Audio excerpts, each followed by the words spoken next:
श्री परमात्मने नमः। श्री रामचरितमानस अध्याय अयोध्या कांड पेज 443 आगे। कौशल राज दशरथ जी सोच करने योग्य नहीं हैं, जिनका प्रभाव 14 लोकों में प्रकट है। हे भरत, तुम्हारे पिता जैसा राजा तो ना हुआ है, न है और न अब होने का ही है। ब्रह्मा, विष्णु, शिव, इंद्र और दिक्पाल सभी दशरथ जी के गुणों की कथाएं कहा करते हैं। हे तात, कहो उनकी बड़ाई कोई किस प्रकार करेगा, जिनके श्री राम, लक्ष्मण, तुम और शत्रुघ्न सरीखे पवित्र पुत्र हैं। राजा सब प्रकार से बड़भागी थे, उनके लिए विषाद करना व्यर्थ है।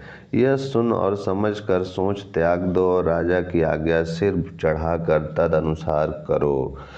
राजा ने राजपद तुमको दिया है, पिता का वचन तुम्हें सत्य करना चाहिए। जिन्होंने वचन के लिए ही श्री रामचंद्र जी को त्याग दिया और राम विरह की अग्नि में अपने शरीर को आहुति दे दी।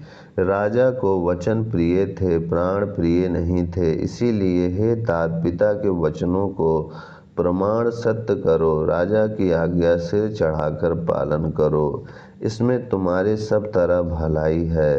परशुराम जी ने पिता की आज्ञा रखी और माता को मार डाला। सब लोग इस बात के साक्षी हैं। राजा ययाति के पुत्र ने पिता को अपनी जवानी दे दी। पिता की आज्ञा पालन करने से उन्हें पाप और अपयश नहीं हुआ। जो अनुचित और उचित का विचार छोड़कर पिता के वचनों का पालन करते हैं, वे यहाँ सुख और सुयश के पात्र होकर अंत में इंद्रपुरी स्वर्ग में निवास करते हैं।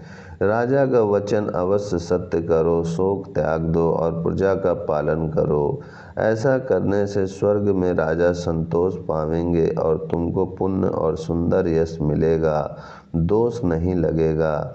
यह वेद में प्रसिद्ध है और स्मृति, पुराण आदि सभी शास्त्रों के द्वारा सम्मत है कि पिता जिसको दे वही राज तिलक पाता है।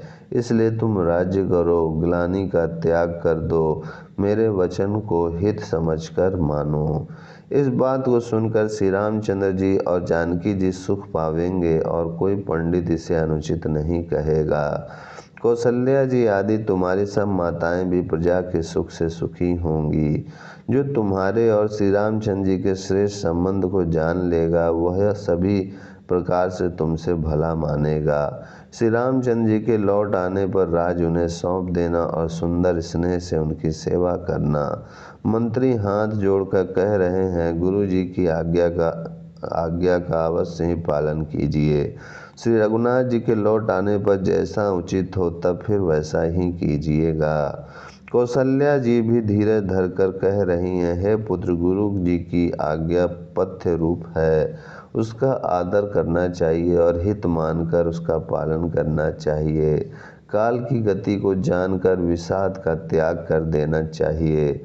श्री रघुनाथ जी वन में हैं, महाराज स्वर्ग का राज करने चले गए और हे तात, तुम इस प्रकार कातर हो रहे हो। हे पुत्र, कुटुंब, प्रजा, मंत्री और सब माताओं के सबके एक तुम ही सहारे हो। विधाता को प्रतिकूल और काल को कठोर देकर धीरज धरो। माता तुम्हारी बलिहारी जाती हैं। गुरु की आज्ञा को सिर चढ़ाकर उसी के अनुसार कार्य करो और प्रजा का पालन कर कुटुंबियों का दुख हरो। भरत जी ने गुरु के वचनों और मंत्रियों के अभिनंदन अनुमोदन को सुना, जो उनके हृदय के लिए मानो चंदन के समान शीतल थे। फिर उन्होंने शील, स्नेह और सरलता के रस में सनी हुई माता का कौशल्या की कोमल वाणी सुनी। सरलता के रस में सनी हुई माता की वाणी सुनकर भरत जी व्याकुल हो गए।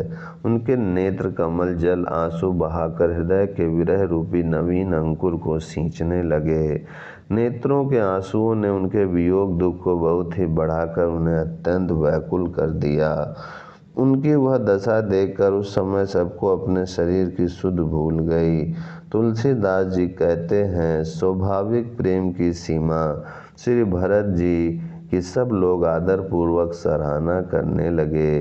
धैर्य की धुरी को धारण करने वाले भरत जी धीरज धरकर कमल के समान हाथों को जोड़कर वचनों को मानो अमृत में डुबोकर सबको उचित उत्तर देने लगे। गुरु जी ने मुझे सुंदर उपदेश दिया। फिर प्रजा, मंत्री आदि सभी को यही सम्मत है। माता ने भी उचित समझकर ही आज्ञा दी है और मैं भी अवश्य उसको सिर चढ़ाकर वैसा ही करना चाहता हूँ, क्योंकि गुरु, पिता, माता, स्वामी और सुहृद मित्र की वाणी सुनकर प्रसन्न मन से उसे अच्छी समझकर करना मानना चाहिए। उचित अनुचित का विचार करने से धर्म जाता है और सिर पर पाप का भार चढ़ता है। आप तो मुझे वही सरल शिक्षा दे रहे हैं जिसके आचरण करने में मेरा भला हो। यद्यपि मैं इस बात को भली भांति समझता हूँ, तथापि मेरे हृदय को संतोष नहीं होता। अब आप लोग मेरी विनती सुन लीजिए और मेरी योग्यता के अनुसार मुझे शिक्षा दीजिए। मैं उत्तर दे रहा हूँ, यह अपराध क्षमा कीजिए। साधु पुरुष दुखी मनुष्य के दोष गुणों को नहीं गिनते। पिताजी स्वर्ग में हैं, श्री सीताराम जी वन में हैं और मुझे आप राज करने के लिए कह रहे हैं। इसमें आप मेरा कल्याण समझते हैं या अपना कोई बड़ा काम होने की आशा रखते हैं? मेरा कल्याण तो सीतापति श्री रामचंद्र जी की चाकरी में ही है, सो उसे माता की कुटिलता ने छीन लिया। मैंने अपने मन में अनुमान करके देख लिया है कि दूसरे किसी उपाय से मेरा कल्याण नहीं है। यह शोक का समुदाय राज्य लक्ष्मण श्री रामचंद्र जी और श्री सीता जी के चरणों को देखे बिना किसी गिनती में है। इसका क्या मूल्य है? जैसे कपड़ों के बिना गहनों का बोझ व्यर्थ है, वैराग के बिना ब्रह्म विचार व्यर्थ है। रोगी शरीर के लिए नाना प्रकार के भोग व्यर्थ हैं। श्री हरि की भक्ति के बिना जप और योग व्यर्थ है। जीव के बिना सुंदर देह व्यर्थ है। वैसे ही श्री रघुनाथ जी के बिना मेरा सब कुछ व्यर्थ है। मुझे आज्ञा दीजिए, मैं श्री राम जी के पास जाऊं। एक ही आँख निश्चय पूर्वक मेरा हित इसी में है और मुझे राजा बनाकर आप अपना भला चाहते हैं। यह भी आप स्नेह की जड़ता मोह के वश होकर ही कह रहे हैं। कैकेयी के पुत्र कुटिल बुद्धि, राम विमुख और निर्लज मुझसे अधम के राज्य से आप मोह के वश होकर इस सुख चाहते हैं। मैं सत्य कहता हूँ, आप सब सुनकर विश्वास करें, धर्मशील को ही राजा होना चाहिए। आप मुझे हट करके ज्यों ही राज देंगे त्यों ही पृथ्वी पाताल में धंस जाएगी। मेरे समान पापों का घर कौन होगा, जिसके कारण सीता जी और श्री राम जी का वनवास हुआ। राजा ने श्री राम जी को वन दिया और उनके बिछुड़ते ही स्वयं स्वर्ग को गमन किया, और मैं दुष्ट जो सारे अनर्थों का कारण हूँ, होश हवास में बैठा सब बातें सुन रहा हूँ। श्री रघुनाथ जी से रहित घर को देखकर और जगत का उपहास सहकर भी ये प्राण बने हुए हैं। ओम शांति शांति शांति।